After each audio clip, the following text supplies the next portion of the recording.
What's going on, guys? Welcome into episode 122 of The Scope, your source for FPS news and everything going on around the FPS space. I'm one of your co-hosts, Crash, joined by my good friends, co-host Buff and Blue. What's up, man? What's going on? How are we doing? We are well. Nice. Ooh, very good. We do take that. But yeah, it is, before we get started, it is Memorial Day, as you guys know, and I feel kind of weird saying happy Memorial Day because what we're celebrating is a bit somber. But I basically just want to give a toast to all of our fallen heroes, and just take a second and think about why we're here, how we got here, why we're able to do this, and those brothers and sisters, those men and women that made the ultimate sacrifice. So here's to them. Cheers, everybody. Cheers. As we remember them on this day. That being said, we do have an action-packed show. I do believe lots of stuff to talk about. It's going to be, I'm a little bit worried, but I'm also a little bit excited. It could turn into another Ubisoft bashing session. So I have mixed feelings about that. There's a lot of stuff going on there. And then talking about the Call of Duty Black Ops teasers, we have to. We're an FPS show. We have to talk about it. Good or bad, There wasn't any FPS stuff. We'll get. That's true. That is true. So far, there's not been much there, but we'll get into it. And then XDefiant's launched. Blue and I were talking about it a little bit before we went live. Man, it's just weird. Like a lot of mixed feelings about that as well. Weird stuff with Arena Breakout, as people probably suspected, and then the new Siege season got announced over the weekend, and I'm a little bit bummed about it, so I want to talk about it and get reactions from these guys and from you guys in chat. With that being said as well, how many times, okay, drinking game, when I say with that being said, everybody takes a drink. Sweet. We'll get hammered. Buff's like, I'm in, I'm down. All right. Cheers. With you guys at home, chat is on the screen, so you guys can be part of the show. Also, if you guys are interested in a audio only experience, that is in the description wherever you're watching, whether it be horizontal or vertical. And if you do listen, we ask if you got a second, we'd love to have drop a review on Spotify or Apple Podcast. It might help us out. I don't know, but it sounds like it does.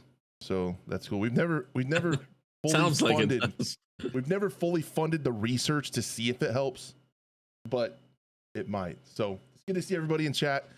How are you guys this weekend? What was going on, Buff? I saw you get out to the lake, man. You had a good time, huh?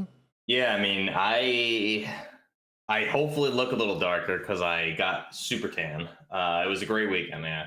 Fantastic lake, beach, a lot of sun, fires. It was good stuff. A lot of wrestling, a lot of WCW from the 90s was on. Good stuff. Oh, nice. We had NHL playoffs going on, NBA playoffs. It was a damn good time, man. Sounds like it.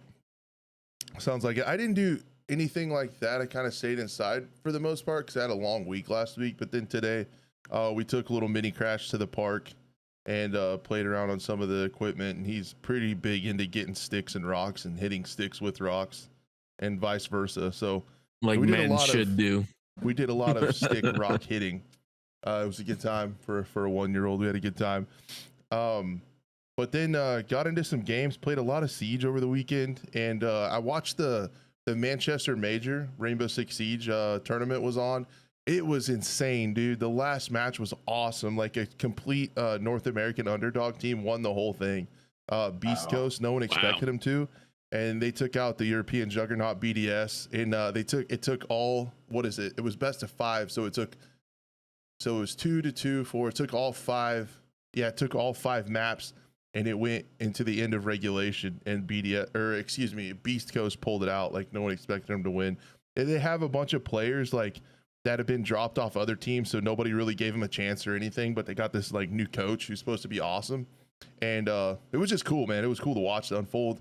And then they talked about the new season, and I got bummed about it. And so that's the roller coaster of emotion there. How about you, Blue? What do you got going on over there in the Florida?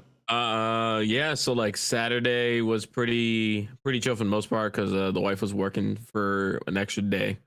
And then went back to Decision Tactical again that night. And then Sunday we drove to St. Augustine to go look at the fort that's there. One of the like, old Spanish forts. It's like Castillo de San Marcos, I think it is.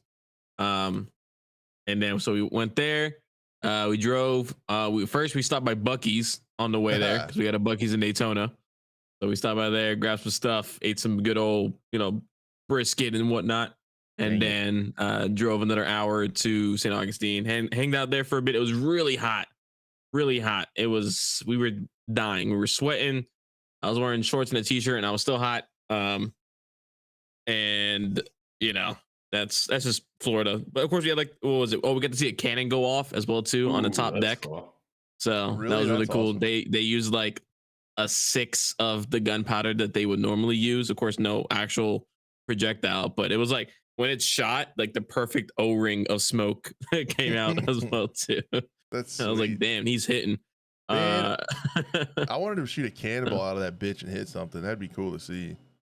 Dude, apparently those things, the one that's at the fort, it's a recreation of one, but apparently it could hit accurately up to half a mile, and it can shoot all the way out past a mile, something like that. I don't know. It was, it's just insane the firepower those things are, and it's just and we got to see all like the different ammo types, like the chain shot, the what was it? It's like a bar shot. It's literally just 2 cannonballs and a single iron rod between them. And there's a Spanish shot, which is a ball with 2 spikes on each side. So I was like, man, dude, these things are shooting crazy rounds. And then we saw a wax museum there, which is the oldest wax museum in the United States, which is pretty cool. Those are creepy. So we had to see a lot of cool.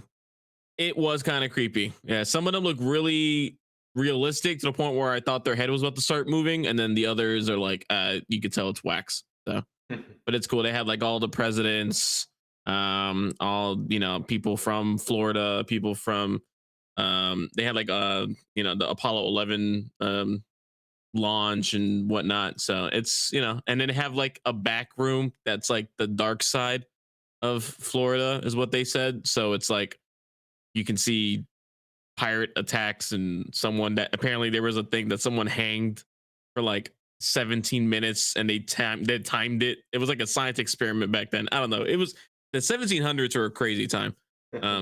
So yeah, it's pretty crazy to see. It was like you can see the way they make them.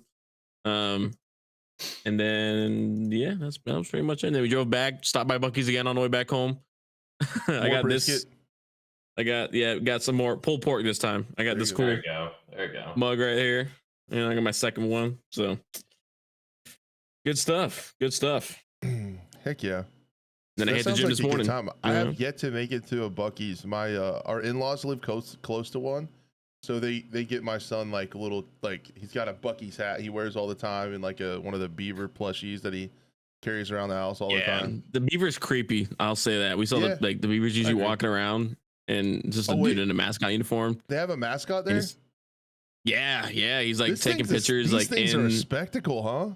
Like, dude, it's insane. They're building another one in Florida. Where was it? Somewhere nearby, closer this time actually to me.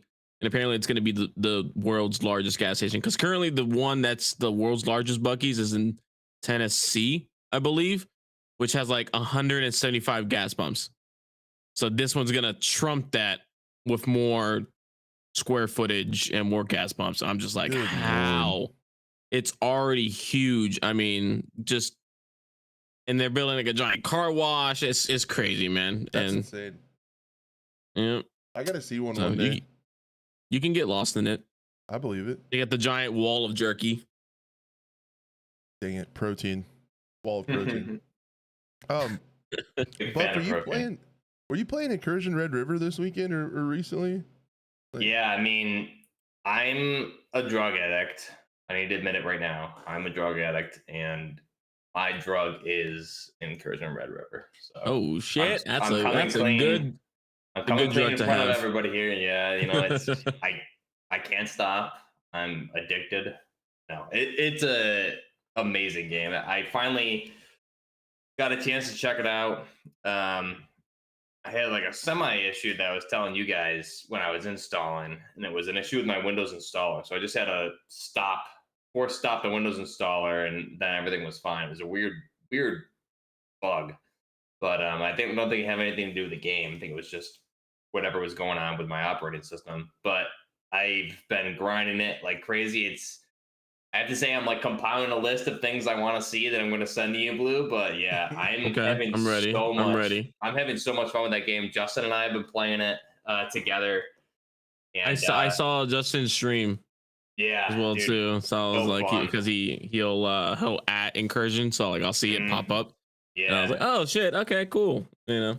Yeah, we ran a few raids on his stream. I think Wednesday or Thursday it was, and we were running a bunch today. I was getting some footage. We were leveling up the traders, but I have to say, like the gun animations, the attack, like the weapon customization, the inspects, just the way everything feels is so nice. So like coming from Arena Breakout, where it's PvPvE and it can get sweaty and like really try hard to some degree, but like to come to like a chill PvE environment with Incursion and be able to like build up your weapons and go in and just go nice tactically slow, and it's a lot of fun, dude. There's you don't gotta pay $250, Yeah, and I will say like the graphics look awesome, but I was very impressed with the weapons and the customization of the game. It's and that's really how it ran for you, actually, real quick. What's up? Like, how did it run for you? Like, it ran beautifully. I'm running everything on Epic, and I'm not having any issues on I'm running a 470 Super with an i. You have Lumen on or off? I need to check my settings. I didn't touch. I looked at those settings. Whatever it was by default, that particular setting, I didn't touch it. Got you. Because by itself looks great, but at Lumen, the Unreal Engine 5 stuff, makes it look just crazy, which is why it's like I think Gray Zone Warfare has that on by default. I think it'd be crazy if it were to like have an option to turn it on or off, but yeah, I'll double check and see if it's on, because I'll be playing it a bunch. So I was looking at that, and I didn't really know what the best option was. So that was another thing I was going to add to you in my like list. I was going to ask you that. There's so many ways to customize. You can customize the AI to your liking too. I was doing that also. Yeah, I was doing that also, and then just the intricate detail for like you need the particular flash suppressor or flash hider to attach the threaded suppressor to it on the weapon. Is just it's really good stuff. I had some help with that. I definitely was like, hey guys, this doesn't make sense from a firearms perspective. But yeah, most of the team did most of that work for sure. I definitely they just actually brought in another person to work on the game recently from nice. He helped with SCP-5K. He did the character or like the character models. He helped with that. Beautiful. That's another thing. That's another thing that was on my list. I was like, I really want to see. Yeah, like that new SCP-5K update with the Antarctica mission with the cool looking dude in the white suit, so like that, and the really cool visor. Like he worked on that. He worked on. Sadly, he worked on the now defunct ISMC or IMSC mod for Sandstorm. Yeah. So and that was Operation that Harsh was my favorite mod. So ISMC was my favorite mod for sure. Was Sandstorm. So yeah, they're doing work, man. They're doing work. Yeah, I'm excited, man. It's a really fun game. Crash. 20 for Crash. Right. Touch it. Yeah, I'm having a blast with this. So. I got to get in there. I gotta get in there. I gotta find the key. I'm a bad friend. You really are. I'm a bad guy, man. Like, so you key like months ago. How dare you? You know what? Awful. Never send you keys ever again. I get it. I'm terrible. Yeah, guys. Probably next week's episode, it might just be me up here by myself, just rambling, because I'm gonna make everybody mad. I'm a bad friend, man. Dang it. Also, 100 Days Till Stalker 2 comes out, just saying. 100 days. Should we start putting a countdown timer on the stream? like, and just. I remember, didn't we always have? I feel like I said something before, or maybe it was for Stalker 2 as well too. I think you kept asking me where are we at, and it might have been for Stalker 2. Yeah, we started to talk about putting a what you call it up, like a timer. We talked about putting a timer up, and then I think that might have jinxed it and made the delay happen. So we should maybe not Sure. not do that. They Not listen do to our podcast too. GSEs out there. that. I'm sure. Let's talk about the Black Ops 6 teasers, and I guess we'll try to get through without getting too mad.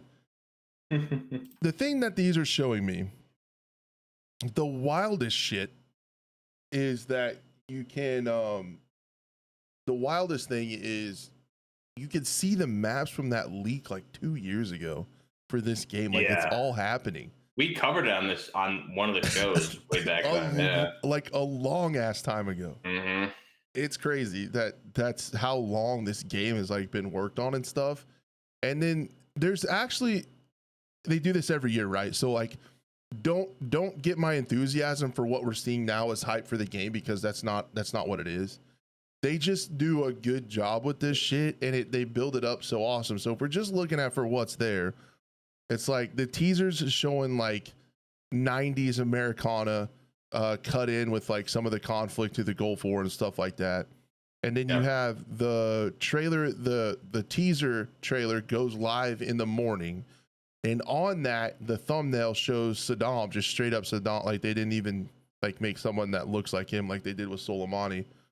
And then there's coordinates on it that goes straight up to Saddam's palace. So yeah, like we talked about probably a year and a half ago at this point, it's straight up Gulf War stuff. And it's cool how like gritty it's going to be. And then I feel like also, and you guys can tell me if I'm on base or not here. There are always these things, right? Like they say there's going to be something so controversial in the campaign, right? Like the clean house mission, or there's going to be something that's going to be so crazy. And now they're talking about it like it's going to be like Saddam's palace and stuff like that is going to be. I heard it was going to be 9/11 was what I heard. I thought so. Yeah, that's what I've been hearing. Yeah. Which is like, I don't know, man. This is like, there's definitely been, it's a touchy subject. I feel like still, I mean, then again, it depends on who you ask. Like if you ask a younger generation guy, they probably don't see it as such a touchy subject, but yeah, I don't know. What do you guys think? I can see that being depending on how the campaign and everything plays out, but with Call of Duty, I mean, their campaigns are always great, but I have a very big problem, especially now that I am open up to the PC world. It's like they can go serious with campaign, and potentially if they do include 9/11 or not, we don't know yet, but you know, it could be a really emotionally like charged, great campaign like we typically get with Call of Duty, minus it could be very well right done. I would say Modern Warfare 3 and 2 were not good campaigns, but for the most part they usually do great campaigns. But you know, I do, like you said, that's a touchy subject. You know, I remember that. It depends on really how they cover it. We see a lot of stuff in the trailer here, like Bill Clinton. So it's going to mainly be like early 90s. I heard that there's going to be a time skip from the mid 90s to the early 2000s when 9/11 takes place. I think we all know it's going to be coming, is just the, you know, ooh type fucking bundles to the game. And I think that really takes away from whatever they're going to do in the campaign. The seriousness of their if they're going to go that route, if they're really going to go a 9/11 route with the campaign or whatever they do, I just think that's just a slap of the face to everybody, and especially those who served. It's just that kind of crap, like Teletubbies and crap. Like if you're going to make a game that's this type of teaser trailer with Bush Senior, Clinton, all this and stuff, like the whole like promo of like the facing the right, the monuments and stuff like that. I agree. Like the Call of Duty developers need to grow some balls and double down and make a serious game and stop this uwu kitty cat that they've been doing the past Dude, if I couple see that, years. yeah, if I see that walking around Gulf War, I'm gonna Yeah, my I honestly brain like aneurysm. where I'm at with this is I'm going to cover it because that's unfortunately what my channel is mainly built on. But I have no interest in playing this game whatsoever because we all know that's what it's going to be. We haven't had a Milsim bundle in like 4 years. There wasn't a single light machine gun added to Modern Warfare 2, which is crazy because Incursion Red River can come out with new weapons within a month and a half. So it doesn't make any sense to me. I'm That's 6 people. like, yeah, blown away by it. It just shows lack of any sort of integrity. So I hope it's a great game. I think the campaign will be good, but multiplayer, you're gonna get a bunch of anime little Teletubbies running around, Dude, up at each other. It's gonna what be about the sheer look of terror on Saddam Hussein's face when the Teletubbies kicked the door down? I think it was the Teletubbies that found him in that hole and executed him, right? The Teletubbies, yeah. And it was just like on their stomach like televisions was like showcasing George Bush, just like we're gonna hang you.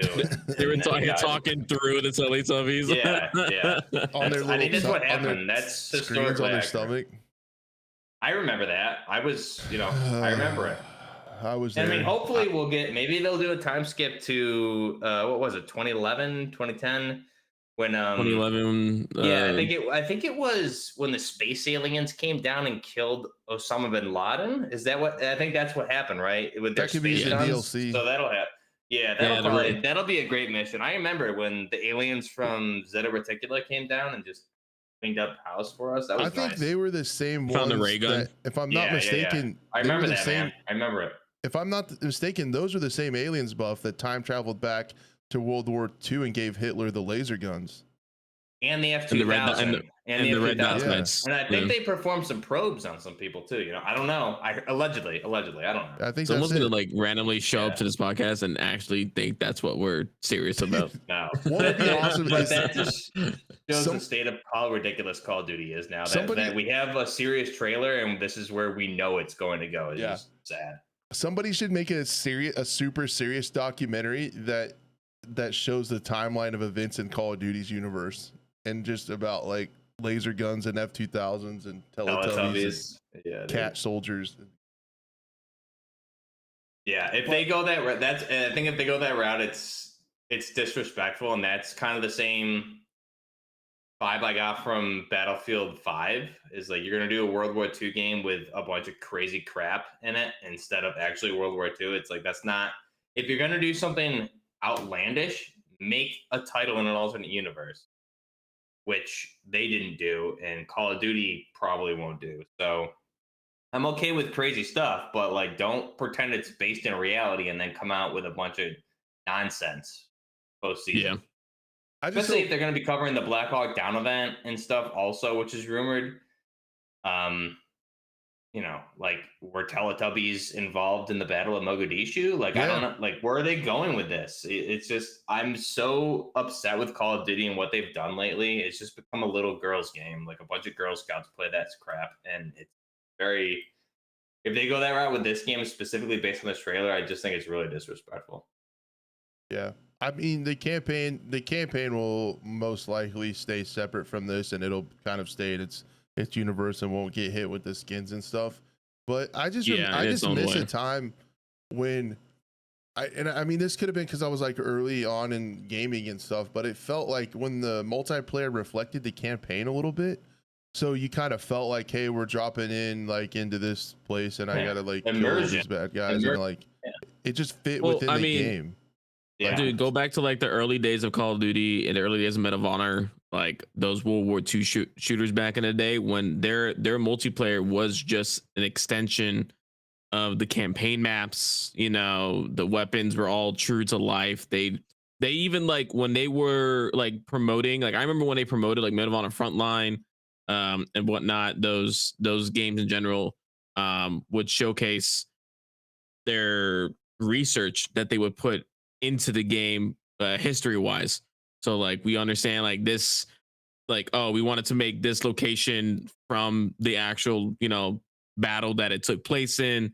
Are we gonna see like the Highway of Death in the campaign? Are we gonna start seeing stuff like that there in the Gulf War? Are we gonna are they gonna recreate, you know, Iraq and stuff like that to I mean, T, probably not. But I mean, T-Mask in chat brings up a great point. You know, when President Nicki Minaj put us in that battle, you know, Blue, that war, President Nicki Minaj was like, there should be no highway of death, and we're sending the Teletubby army. And that's, I think, it's gonna be the scene that, like, expect. when Bush is getting like told 9/11's happening, it's gonna be just Nicki just reading a book to kids. Nicki Minaj, yeah, just like, and when I was a slutty hooker on the streets of Philadelphia.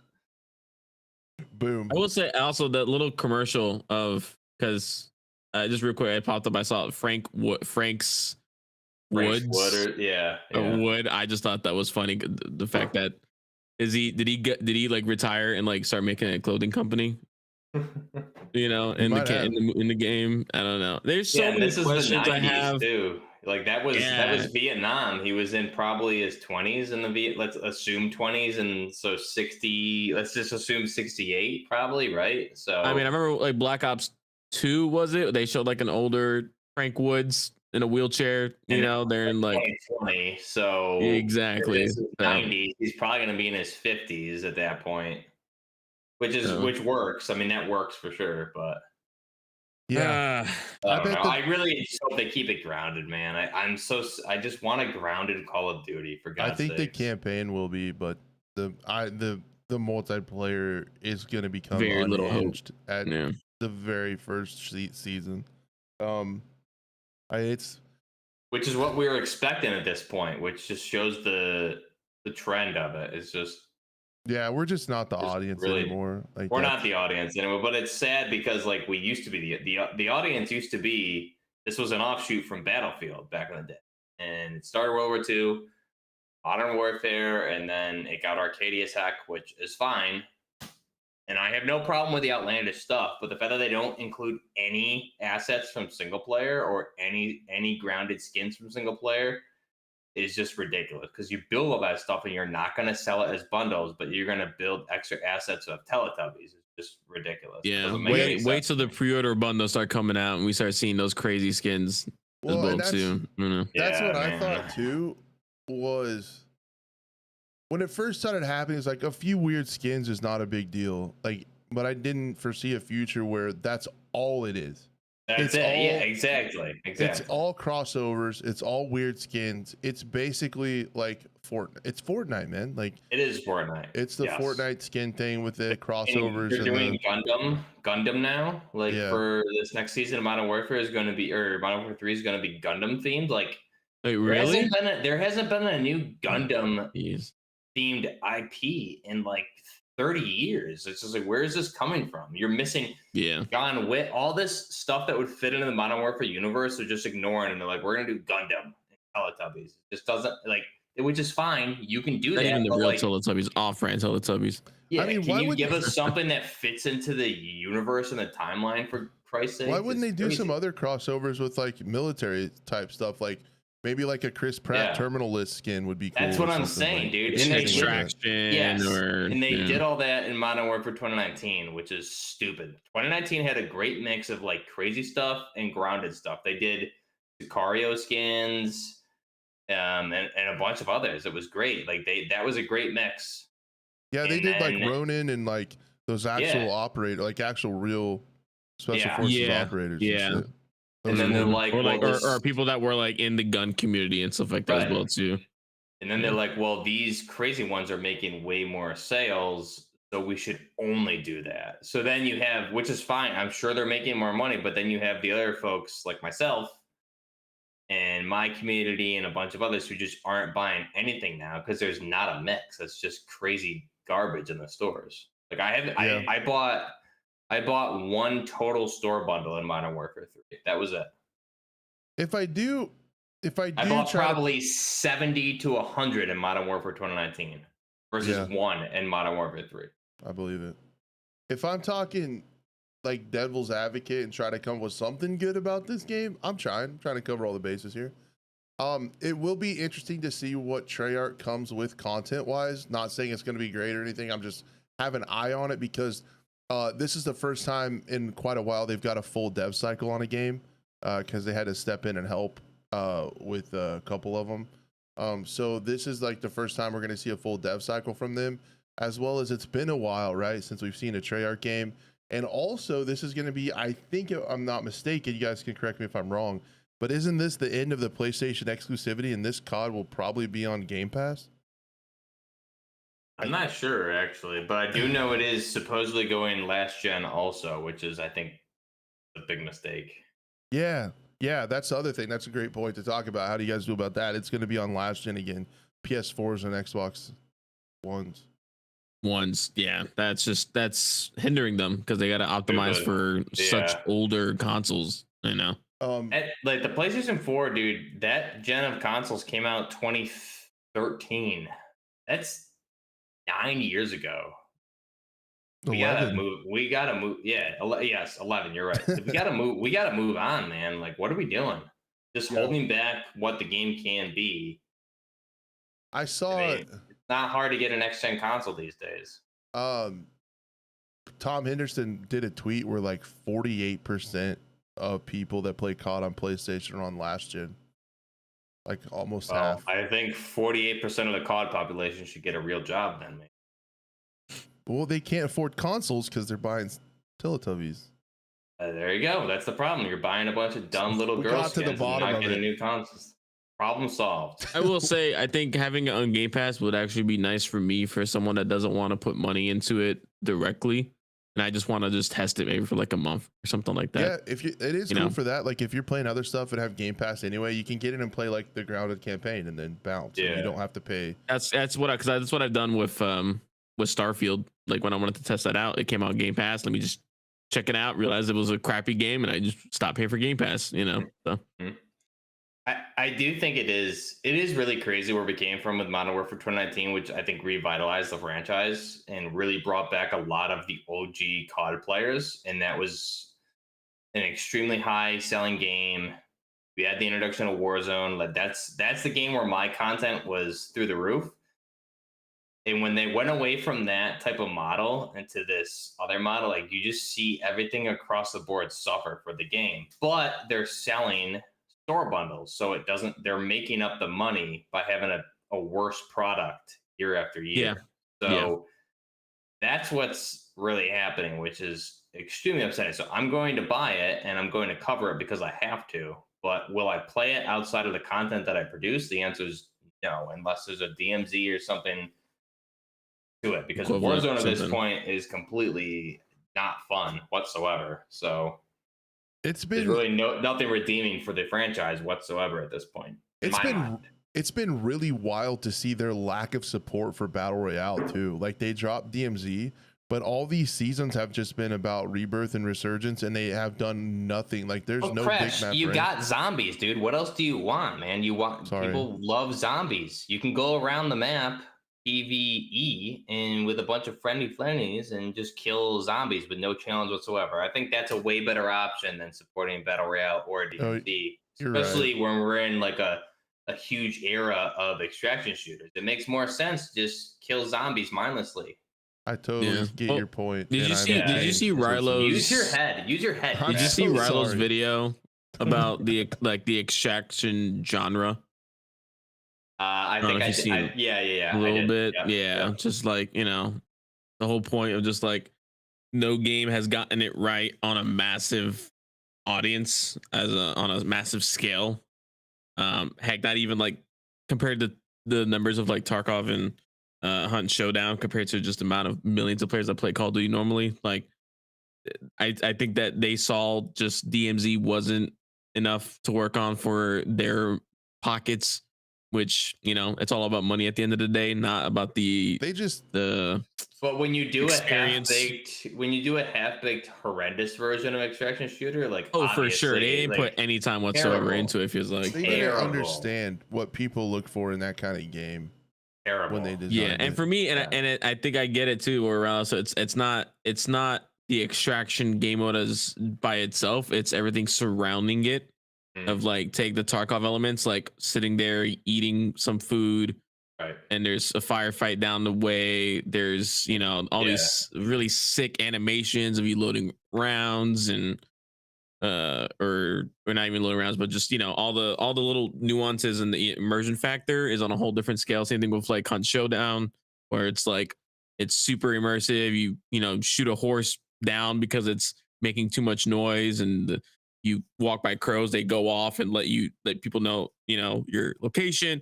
DMZ had none of that. It was just, here's a helicopter that picks you up. It's still the same Call of Duty movement, and Yeah. that's it. And again, Call of Duty shooting mechanics. It wasn't anything that was like, this is an extraction game in Call of Duty.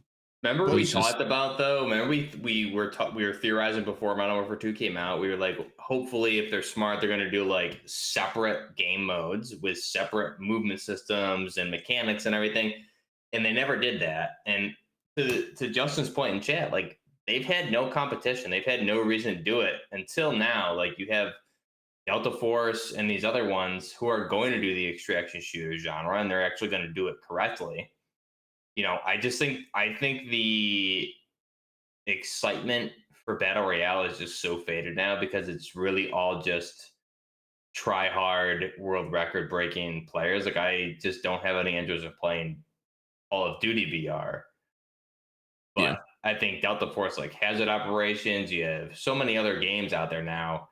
There's actual competition, and they, like you said, Blue, they did not do that game mode correctly. They made it just extraction mechanics gameplay wise in Battle Royale essentially, and then they just were like completely didn't support it whatsoever and just allowed you to assimilate with 6-man to 8-man teams with huge MRAP vehicles and tanks and stuff, which was just extremely OP, and it took them way too long to patch. It's just typical. As long as they have S&D and Black Ops 6, Crash will be happy. Yeah. Wait, no, true. Stop. No. Are there going to be footsteps in the game is the question. Are there going to be footsteps in the game? That too, yeah. That is going to be asking way too much. This is Treyarch too, so Treyarch is going to be a different experience compared to Activision as well. I feel like Dead Silence as a perk or a field upgrade is equating to a buy or do not buy from me. I mean, when I play any competitive mode, I don't want to hear the enemy, so that's just me. Yeah, that's right. No, you do. I don't want to hear where anyone to float around and randomly show up and fight. It's a one life mode. Yeah, it's a one life mode. It adds an element of surprise, I think. Yeah. That is nice. The more RNG, I have a little bit more hope for Treyarch, but not much. It's not like a huge, not much. The more I think RNG it's going to be the same old game. The more RNG you can get in a one life mode, the better. I say. That's what I think. Player satisfaction. I think it's going to be the same old. Yeah, right. I think it's going to be the same old Black Ops, honestly. But Blackout was an amazing battle royale back in the day. For Black Ops 4, that was a that was for a Black Ops game. Yeah, what if they did a Blackout extraction? That was the first BR in COD, and it was. I will say it was way superior to anything Warzone. You had to loot attachments, all that stuff. That was a true BR. So maybe, and I will say Treyarch in that game, that's what's kind of crazy is like the then versus now. We're talking about like a 3 to 4 year time gap at that point. The support for Blackout, like if there was a broken weapon, that would be fixed within a few days. And they would constantly do hotfix, huge map reworks, everything. And then you see what they're doing today with Battle Royale, DMZ, multiplayer, like the lack of the clear, unbalanced, like broken stuff that takes months to fix is crazy. And then back in 2018, Treyarch was patching stuff all the time. As soon as there was something busted, they were patching it, adding game modes, making enormous map changes. It was crazy. And so I don't know what happened since really 2019, 2020. I mean, COVID happened, and I think that impacted a lot. But the quality of the production of Call of Duty and what they're doing is much less, and I think that has to do with the live service and the bundles. Trailer team's on point though. Trailer team's always on point. I think, yeah, same with Battlefield. They can produce garbage games, but the trailer team's crushing it. Yeah. Do you guys know? That's a question, I guess, for Chad as well, or you, Buff. Do you remember if Treyarch games traditionally have footsteps, or do they have Dead Silence like constant as a perk, or? Don't they usually have dead silence as a perk? But it's not. I think so, but they typically. I remember for Cold War was their last game, right? They typically they'll cater to more so what the audience wants. That was wrong with the last game. But Justin saying in chat they have ninja as a perk. Do they have a usually, counter for that, like tack headset or Yeah. something? They in the last there's not really iteration of like the a- game, there really wasn't that type of mechanic there. So we'll have to see. It really wasn't like a An headset awareness option. perk or something. Yeah, headsets are like the first. Well, I can't remember for Cold War. I think if anything, it was more like, okay, you have ninja on, but you can't have Yeah, they did the good like pick 10 system where like there's it's like counters. It's like, yeah, you can't hear footsteps, but you'll still be shown on a radar if UAV goes up, kind of thing. Right. You Yeah, know? there's So it's like- they do a good job with like a risk reward system based on what you're having. Yeah. So it's not like you can just have no footsteps and all the advantages. There's going to be a con to that. That's yeah. Sure, you might be quiet, but you might have a slower ADS speed than someone that has a a quick aim perk or something like that. So yeah, they do a good job with that. I'll give them that. And I think Treyarch's like again with Black Ops 4 and Blackout, like they did an amazing job. So hopefully with a full dev cycle, finally, this is the first full dev cycle they've had since then. Hopefully they have something like that. Because I would prefer a Blackout to a Warzone at this point. I think Warzone needs to take a rest for a few years. Yeah. Interesting. Yeah, they have ninja as a perk. Well, who knows if that's what it's going to be. If I remember right, that's not like completely silent. It's just quiet. No, you can. Yeah, it's subtle. It's not no footsteps. It wasn't. Yeah, it wasn't. It's complete that quiet silence.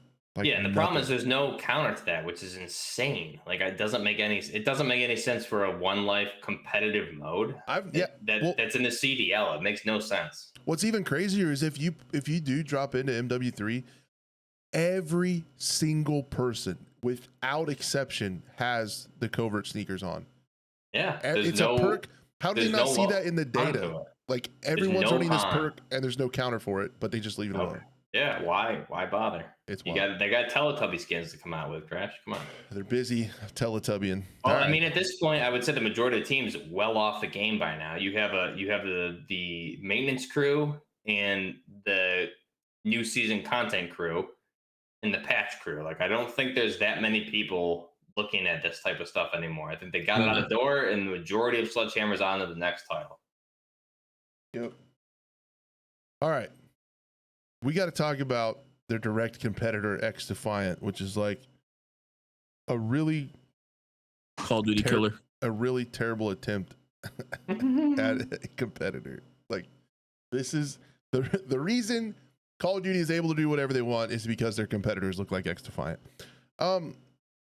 Let's talk about it a little bit because I've heard a lot of people hate it and a lot of people like it. And I actually, after playing it a little bit, I kind of find myself in the middle. So I was really interested to see what you guys think and what everybody thinks in chat and in the comments and stuff. It's like, this is such a weird title for me because I had originally written it off because of all the delays and kind of all that stuff.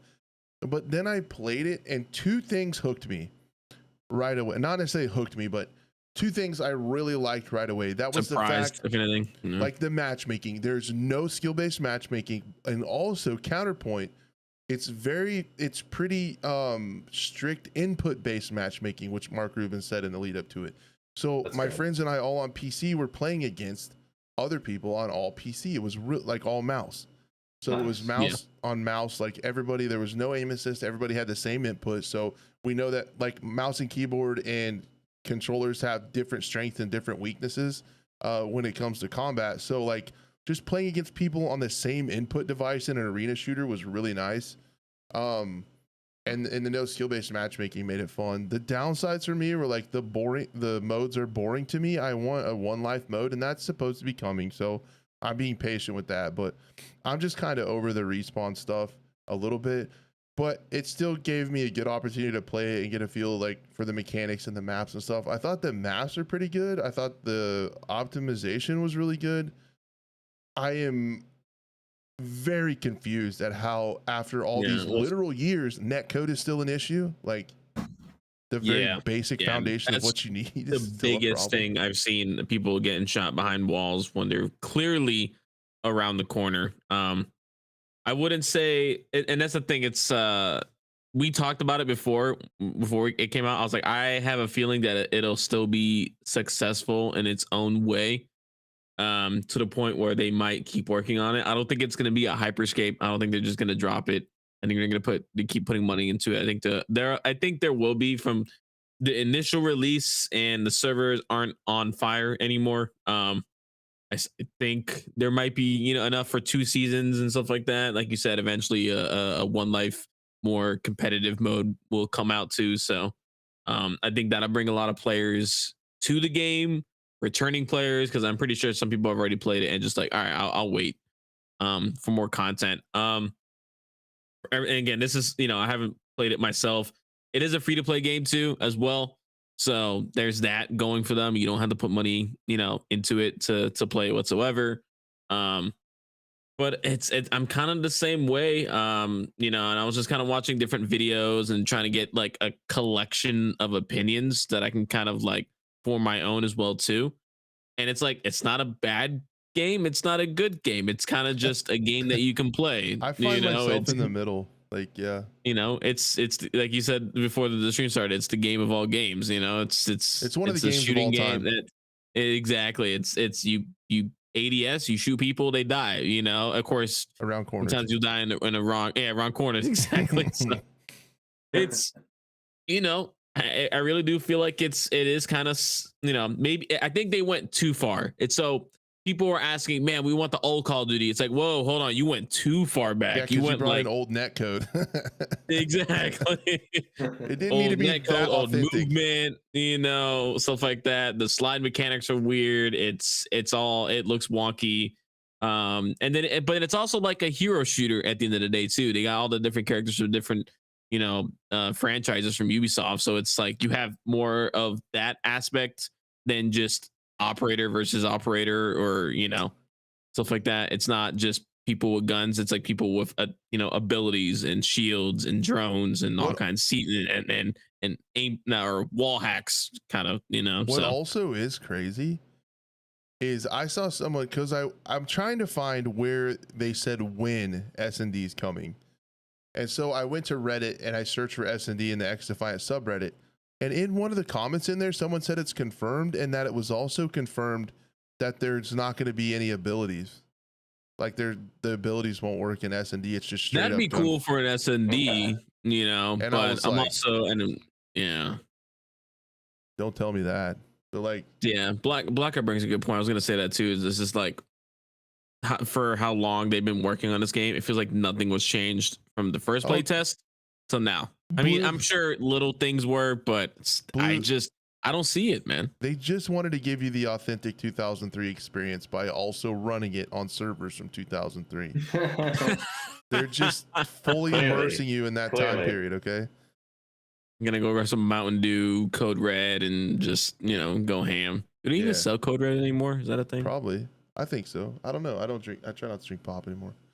I mix one in my bourbon like once a month. Pop. That's you would say pop, Crash. Right. What do you say, Buff? Soda, like a American. Jesus. Says the guy from New York. That's not America. I just call everything Coke, regardless. I get a Coke. Shit. Coke? You're a Coker? Blue? Like you just call it Coke and there's multiple different kinds of Coke? Yeah, and but it'll be like, is Pepsi okay? No, it's not. Not okay. I just mix a bourbon with Coca-Cola every once in a while. Soda can is fine. Soda, that's what I'm saying, man. I'll go with whatever, but sorry. Code Red still a thing? Okay, confirmed. Thank you. All right, I can go and grab some Doritos and Mountain Dew Code Red and play some XDefiant and feel like I'm back in high school all over again, Yeah. So it's boom. The movement is wild. So I also see a lot of people complaining about the movement. The hopping is out of control, dude. I was watching Shroud play it. Watch the top players play this game. It is such crackhead energy the entire time. Oh my god, I can't even keep up. Like, how does someone, maybe we're just old at this point, but how is someone watching someone play another game that fast and keeping up with what they're doing. And I'm just like, I think This S&D is- will also slow this that is- down too, though. Like people will have to play slower. if there's good footsteps, if there's good movement, if there's no abilities, then yeah, because you're gonna have to, know map layout and position and stuff like that, compared to just how fast can I jump around this corner in ADS. Why the movement is insane is because your character changes direction no matter what, even if you're in the air. So Yeah, you can actually jump, peek, and in midair come back behind cover. What's really strong that I was working on getting good at is you can slide out from cover and then immediately jump back behind cover. You can do like a slide peek, like really fast. And I don't know. I don't know. I'm mixed on the movement too, because I feel like it's a skill gap. Like you can learn it to get really good at it. You could, and then that's again, it's just, maybe it's because it's just not that kind of game for me anymore. I'm not looking to sit here and try to figure out that movement meta or stuff like that. Like the most I ever did was figuring out how to b-hop properly in Battlefield. That was about the most I ever got to. So I will have to concede that there should probably be some kind of penalty for jumping, like maybe a cooldown on it, and also maybe your gun sways a little bit, because right now, no matter what, which I don't know, it's you can jump nice, and your gun's just there regardless. The bullets are the center of your screen, hit scan no matter what, all the time. So no matter what you're doing movement wise, your gun is like a laser beam. So that's why. So it's not even real recoil then. I mean, there's recoil, like, but your whole screen like moves recoil, but there's not that like sway and decoupling. That there might be minor, but it's not noticeable like it is in COD anymore. And there's no accuracy penalties for like sliding, jumping, and crazy stuff like that. So I think that's why the movement is absolutely out of control right now. Which is crazy. They didn't this game was in like beta testing for like the past 2 years. I wonder if it's not intentional though, because you can get, like, I was learning it and I was and what was cool, like I played it a few hours and I was starting to get the feel for it and do some of those slide peaks and stuff, and could feel myself getting better because there wasn't skill-based matchmaking. Like I was improving at the game and could feel it, which was awesome. So I just kind of hope they get the back end shit together, to be honest, and the S&D mode. So like, as it sits now, I honestly think it's kind of a 50-50 if this thing succeeds or not. If they can get the netcode fixed, I think it'll have a good shot. If they can't, it's going to frustrate people, I think, and drive people away. Yeah, definitely. Yeah. But the fact that we're this far into it, like so many tests and so much shit like that, and it's still a problem. That's what I don't get, man. Look, it's out already. I think it's gonna get worked on. How long it's gonna take for this game to be a good game, who knows? If it ever will be. So, I mean, again, that's also very opinionated because some people already think it's a good game. So it's, I'm also wondering where I that's the thing. I hope it does too. I wonder where the what was it? Take players away from Call of Duty, please. I wonder where the player base will be in like a year. Yeah, it depends on the game modes and it depends on the content, I think, and how fast they can come out with content. And if it's not just, I mean, there's already kind of crazy skins, so I'm not really worried about that. But I mean, actual legit content, not just skins. And this one, it's like crazy skins is like not part that of the big game of a deal because it was kind of the from the start, like the game was kind of designed around that. And that's the point. Exactly. If you start off like that, not taking it so seriously, then it's fun if you put those crazy skins into it, Yep. But the second, if they went all, hardcore Tom Clancy type stuff, then it'd be like, all right, what are you doing? But this is, I'm seeing the cleaners fight, people from Rainbow Six, I guess. I don't even know what I'm looking at, to be honest, sometimes.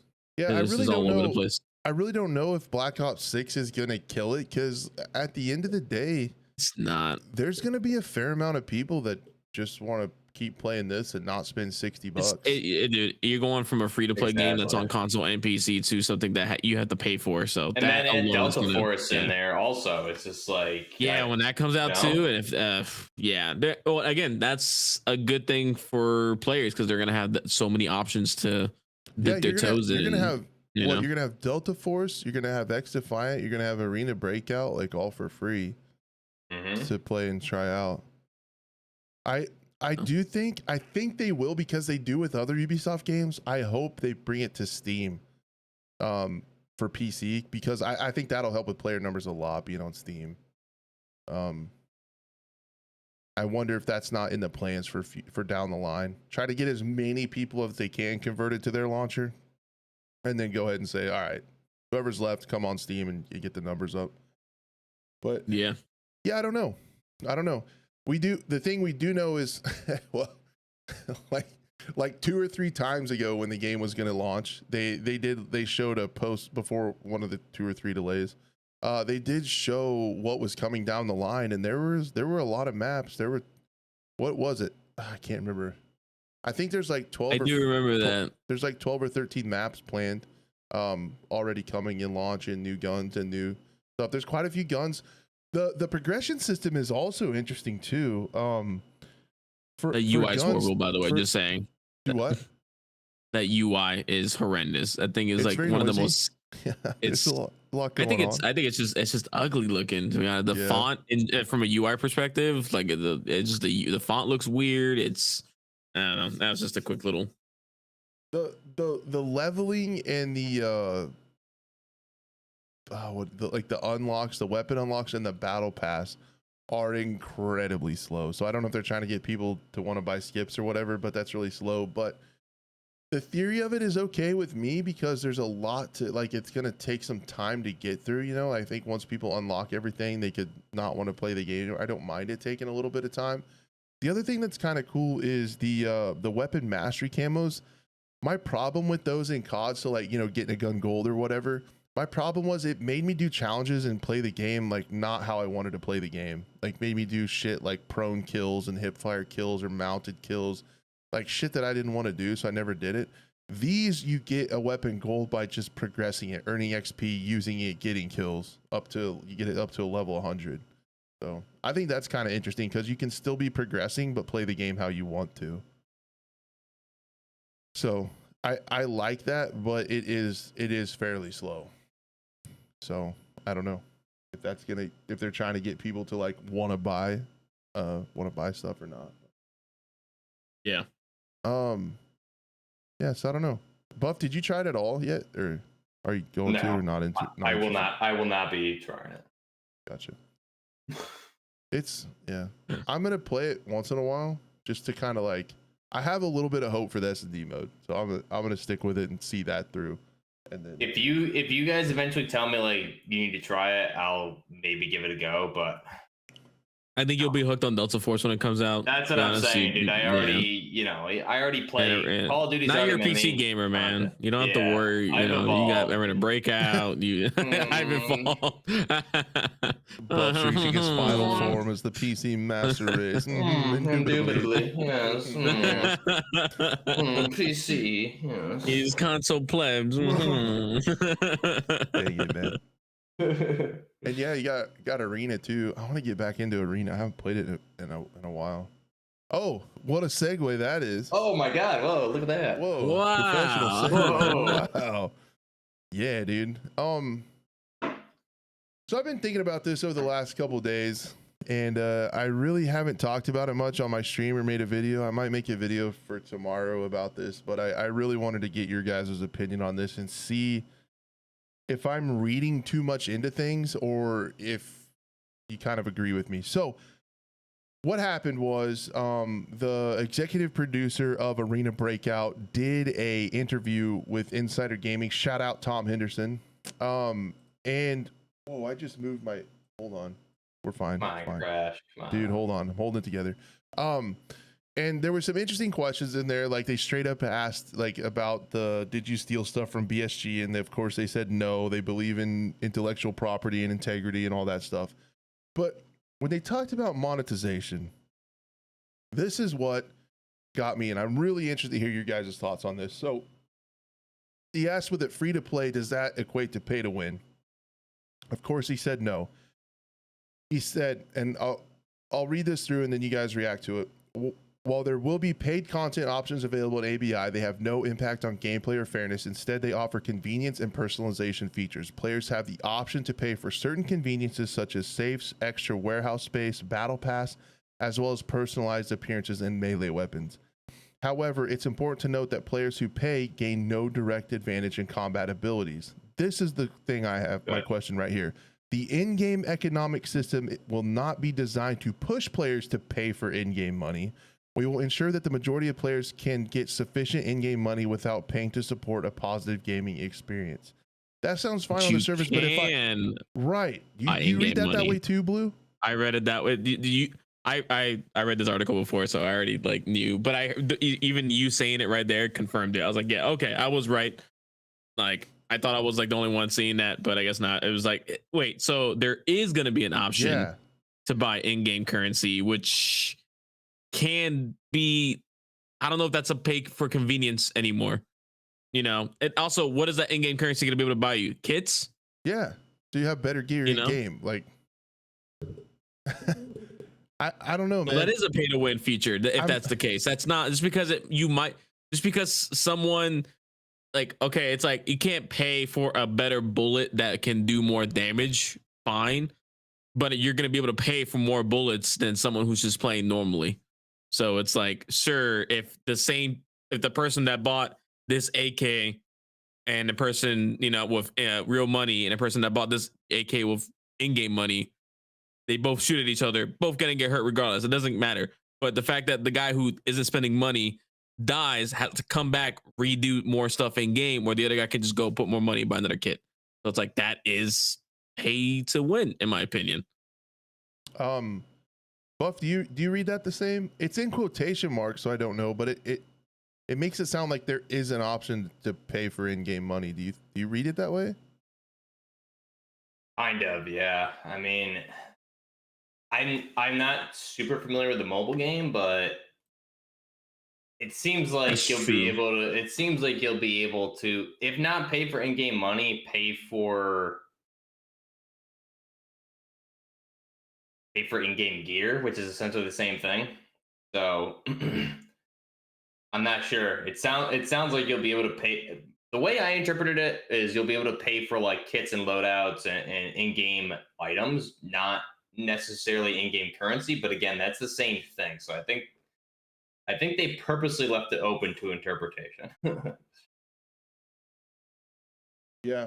It feels based on weird. what I'm hearing from other people too, like from Landmark, is kind of like, that's kind of the vibe I'm getting, is like you'll be able to purchase in-game items, maybe not necessarily in-game money, but like, for example, with the secure container, we know for a fact from the mobile version you can purchase a larger secure container.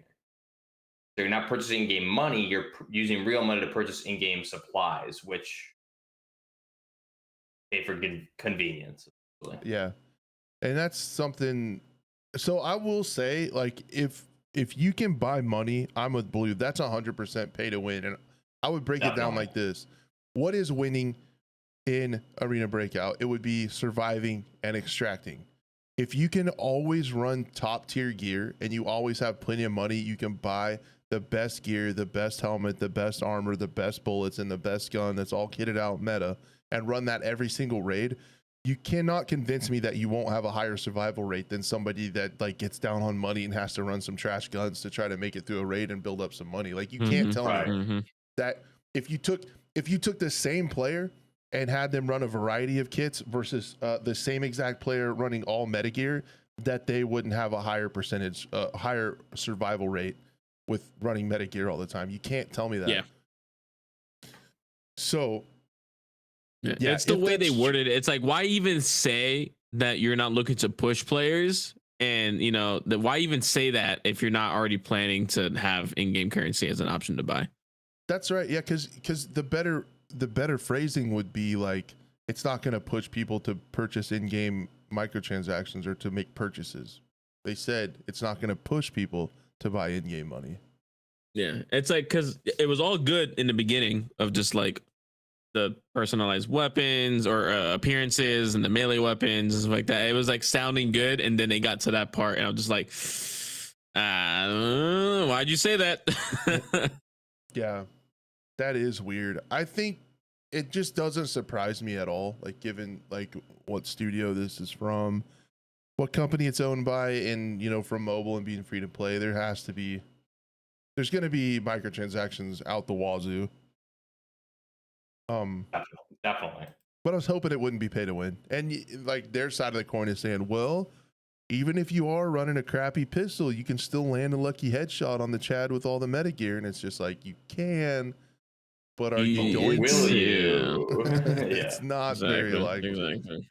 Then you start playing the percentage game, and it's like, yeah, if you spend money, you will probably survive longer. But what do you guys Here's think? how much. My other question about Arena Breakout is, do you feel like it's just launched and it's just going to keep getting open and open to more people, and then all of a sudden just open? Like, I feel like they're not going to stop the beta, and they're just going to I think this is open it it up at this point. Because wasn't it supposed to end a few days ago? It's been supposed to end a few times, and they just kept Right. going. It was supposed to end early May, dude. Like mid-May, like the 15th or 16th originally. Yeah, I think it'll just stay open at this point. So yeah, same. Which is probably the better route instead of just opening up the servers from day one and then having them catch on fire. Just kind of just let people trickle in more. Yeah, and the closed betas, like it gets a lot of hype going, like people seeing it played, and then they really want to get into it, and it like gets that kind of hype going. But I just, man, and this is another get off my lawn old man take, but it's like, damn it, dude, just let me pay for the game, and I'll pay for the game, and then I get everything. Like the pay as you go with free to play games is really annoying, and we'll get into that with Siege in just a second too. It's just like, I just want to know up front. It's kind of like my problem with like tipping culture in the US. It's like, I'll pay more for the food if you pay the servers more, and we just like have a straight up deal. Like the food costs this, you pay this, you get the food, right? Like that's how I wish games were. Like you pay for it. I just went to Five Guys today and saw like the tipping thing. Like the lowest was like 5%. I was like, who's tipping? Like this is like 5%, and like your normal 15% was just like an extra like $8. Also, Five Guys is expensive anyways, but still, it's just like so tired of it. Yeah, and then I mean, even at a restaurant like Five Guys, right? Like you don't have a server, like you get your own shit. Like you go up and get your burger when they call you. Like, well, right? Like, I tip. Yeah. What am I tipping for again? Yeah, and then if you don't tip, you feel like a Scrooge McDuck, like a big dickhead. Like, I still tipped. I don't know, man. She was a nice lady. All right. Yeah, she took my order very nicely. That's true. Very nice Southern woman. I just wish. She called me honey when I walked in the door. She's working it. All right. I get it. I get it. Tip. Whoa, hold on. Wait, I'm married. But yeah, man, just give me the thing up front. I'll pay you what it's worth, and then we'll move on. Like that was the thing. I guess we could talk about Siege. Love Siege. Sieging. I'm a little sad. I'm not feeling good. Don't be sad. Don't be sad, Crash. Don't be sad. It's just how it works out sometimes. Say the line. Say the line. Dude. Worst, man. A lot of bad stuff happens in gaming, man. 2042 Siege. Free to play, pay to win. It's the rise of indie games. Teletubby skins. Hopefully. They're here to save us. Teletubby skins, dude. I love Teletubbies. My favorite. I think our special forces soldiers should start dressing as Teletubbies and just confuse the shit out of the enemy combatants. That would intimidate the enemy. The hell? Just like blasting like ooh music and like a bunch of Teletubbies running towards you. That would Naruto running towards you. Yeah, you definitely freeze up. That's for sure. I don't. Yeah, you're gonna take a minute and question what the hell you're looking what at. is it? What is happening? The drugs what? Yeah, the new Siege season is quite a bit underwhelming. If you guys have listened to the podcast for a bit, I always talk about how Siege is an example of a game that's been supported for a really long time, getting close to year 10, new ops and stuff all the time, new maps, all this stuff. It's great. I buy the battle pass, even though sometimes I don't play enough to finish it. I just like to support them because they're doing a lot of work on the game, like way into its life cycle. But this season, is really rough, man. They're adding 2 operators, quote unquote, but it's not. They reworked the recruit. So back in the day, you could get the recruit. They just had a standard loadout, and it was meant for if you didn't have any operators unlocked yet, you could always play as recruit. You could always play the game. They're making recruit an operator, and all it is an operator where 2 speed, 2 armor. You get to select 2 of the secondary gadgets. Like normally, when you have an operator, you have like their big ability or gadget, and then you get a secondary gadget. The recruit can simply take 2 secondary gadgets, so 2 different gadgets. So on attack, you can take like the pocket EMP and the can opener breacher, and you can be like a self-sufficient mini hardwall breacher, which is kind of cool, but it really doesn't feel like a new op, right? Like it's like a remastered op. There are 0 new maps, no map reworks, nothing like that. They're nerfing 2 of the problem operators in Fenrir and Solus, and they are introducing a membership. There's some back-end changes to AI stuff. They're adding like a endless bot mode where you can move through the map, shoot bots, kind of like T-Hunt used to be before they took it out. So it's kind of hard to call that content when it's a mode that you took out in the first place and now are coming back with it. So it's just like there's not a lot of content there, right? Like reused op, no new maps, all that stuff. And then they introduce a membership on top of that. So basically they're doing a bonus reward system. If you enroll early in the season, you get Bravo packs. It's a recurring membership. So if you sign up in June, you get the battle pass, 10 levels, a Bravo pack, and an epic bundle. And then at the end of June, you get another epic bundle and a weapon skin. And then if you renew in July, you get 10 battle pass levels, a Bravo pack. If you later in July, you get an epic bundle, legendary headgear. If you renew in August, you get another 10 battle pass levels, a Bravo pack, an epic bundle, and a legendary uniform. And you get all these sign up bonuses as well. And it's just like you're telling people they can sign up for a recurring membership to get all the content, and then you do a season with like the least amount of content since Operation Health, and Operation Health was like to fix the game. Yeah, it's really shitty timing. And what was crazy is they announced this during the Manchester Major over the weekend, and you could hear the crowd booing. Like they were like booing, and they started chants and shit. Like, but you guys don't have phones? How terrible this was. And yeah, man, it was crazy. Like it's a bummer because I've always like looked at Siege as like, this is how you support a game.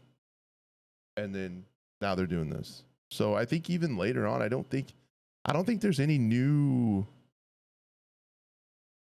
maps coming this season. And then they're doing a new operator next season and like a Blackbeard rework after that. So this year is kind of lackluster in content for Siege. And then so it's like, hey guys, we're giving you less content, but if you want, you can sign up for a membership to get that less content for more money. If you're interested, sign right here. So yay, it's not good. But at the major last year, I wonder, so if I still do the glass half full thing, I think year 10 they're doing something crazy and they might be working on that. I think in year 10 they haven't said what the cost is. That's the other thing. That's the other caveat. They haven't said how much it'll cost. So if it's like the same price as what you pay for the battle pass every season, then that's pretty cool. That's like actually a good deal, but we'll see. I think in crazy you're saying year 10 in general though. That's, you know, I think next year in year 10, I think they're going to do a major engine upgrade, and maybe they're working on that. I don't feel like this. Well, I guess the same teams would. I was going to say the same teams probably don't work on post-launch content as work on a new engine, but if it's like the map team and stuff, they'd be working on like Rainbow Six Siege 2. I don't think they'll call it 2.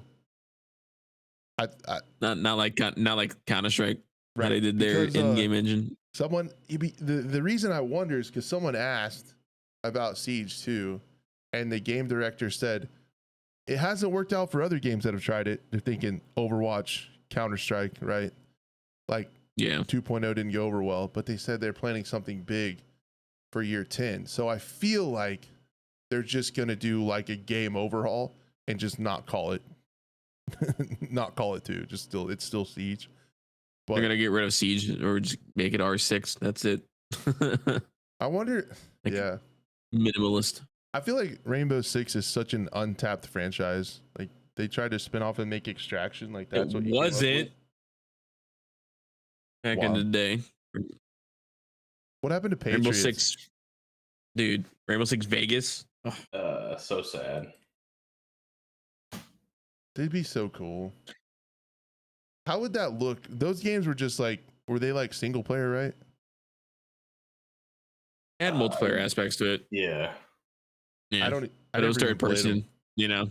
So it played a little bit different, but it was like third person, but from a different, not the third person you think of nowadays. It had like their game was built around third person, so it's not like it was super cheesy, but it could be pretty cheesy too as well. But Yeah. Interesting.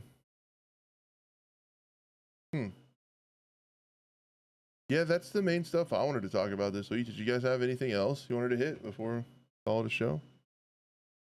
I don't know. I think that was pretty much all I got too. Yeah, I'm just waiting for other games to come out, I guess, and see what happens. Yep. There's still a lot on the plate. And then I think next week's episode we'll probably try to do. Yeah, next week's episode will probably be like a little bit of a Summer Game Fest like preview. So a lot of times we'll kind of get a list. We'll kind of get like a list of all the partners and stuff that are going to be at Summer Game Fest and what we can see maybe at Ubisoft Forward and all that stuff. And then we will try to talk about what we want to see coming to Summer Game Fest in that week. We might get some more details. There's still some games floating around out there, right? Like we might get some more information on COD. I think we're going to hear something from Delta Force during that. Arc Raiders is still like MIA. Like what the hell happened to Arc Raiders? Hoping to maybe see something about them, right, Finn? Yeah, exactly. So there's still stuff out there. I can see stuff like Arena Breakout announcing that the game is going to open beta for everybody to hop in. There's some stuff that could go down there. Yeah. If we're like full dream mode, it would be really cool to like TTK Games, some of the former Battlefield guys, Mr. Battlefield, Lars Gustafsson. That studio would be cool to hear what they're working on. I think it's still too early, but there's stuff floating around out there. It feels like it's like 90% uwu weeb stuff, and then we'll get like two or three cool shooter announcements. So we'll talk about those. I think Delta Force said they're doing a trailer on the 7th. So that'll be good. Is Delta Force Tencent as well? Yes. Okay. Yes. That's I like crazy. the customization. I like is going to be basically exactly what you see with Arena Breakout, but you definitely have some more different options and different weapons. So same type of customization though. Man, that's kind of wild. So like Tencent is going after like a Battlefield and DMZ competitor and a Tarkov competitor. Yep. And then I wonder when PUBG is going to do their Unreal 5 upgrade. I'm looking forward to that too. That'd be cool. I wonder. Yeah, that'll be nice when it wonder happens. where that's at. Oh, it'd be cool to hear Project Black Budget too. PUBG's extraction shooter would be cool. I want it. Yeah, that one I'm looking. Want to know more information about, but for now, that's why I think we just hope it doesn't get canceled, man. I'm sick of stuff getting canceled. And I want to. That's another thing too. Yeah. I was just gonna say, I was like, we know we won't hear about Division Heartland. That's not gonna be there. Right? Yeah. But we do have a lot of good stuff coming up. I mean, maybe we'll get lucky and get some good. I see someone in chat saying potentially a rumored SOCOM. That's been on the shelf for a long time. I would love to see a modern Medal of Honor reboot again as well. I think that franchise was just so far ahead of its time. There's a lot of this is the years of like tactical modern shooters, I feel like, or at least modern shooters. So a lot of this old stuff like SOCOM, Medal of Honor, stuff like that, I think that Medal of Honor comes back, that'd be great. That Yeah, I mean, but I'm also like worried because it'd be connected to EA.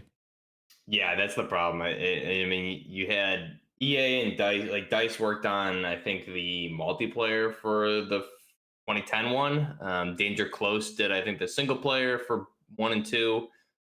But yeah, those games were so far out of their times. I think if you had a Medal of Honor Warfighter today with some semi-refined movement and kill cam, like you'd have game of the year, hands down. That game was Goaty. so far.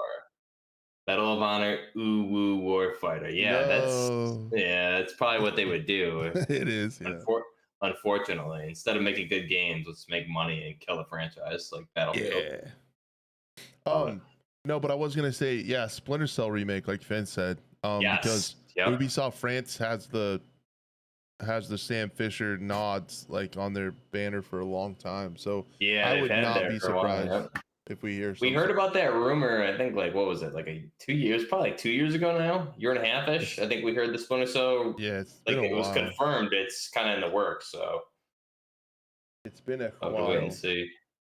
New Ghost Recon coming next year. Yeah, I mean, there's a lot of stuff, man. So, hopefully competition breeding, like again, we get the best of every game instead of let's make money as easily as possible. I think when you have competition, it's going to breed the best product. So that's important in gaming. I think when you've just had Call of Duty past however many years, it's just created a really dead space for AAA gaming. So Yep. Well, we'll try to break it down next week, and then for sure after Summer Game Fest we'll have an episode Definitely. talking about everything shooter related from that. So that's what we do, man. That's why I play single player modded games nowadays. I'm now that I'm a PC elitist, I'm kind of there with you, Blue. Hey, you can mod Incursion. There's mods for it. Yeah, I know. Justin was saying some of the stuff he's using. So yeah, I'm gonna get in on that for sure. Nice. So, all right, guys. I think that's a show. Shout out to all the audio listeners. Appreciate you guys. Thanks to everyone who hung out with us in chat today. I hope you guys have a great rest of your Memorial Day. And I think we will, as far as I know, see you guys next week. We'll talk about what's all happening between now and then and Summer Game Fest. Catch you guys later. Peace. Bye. Later.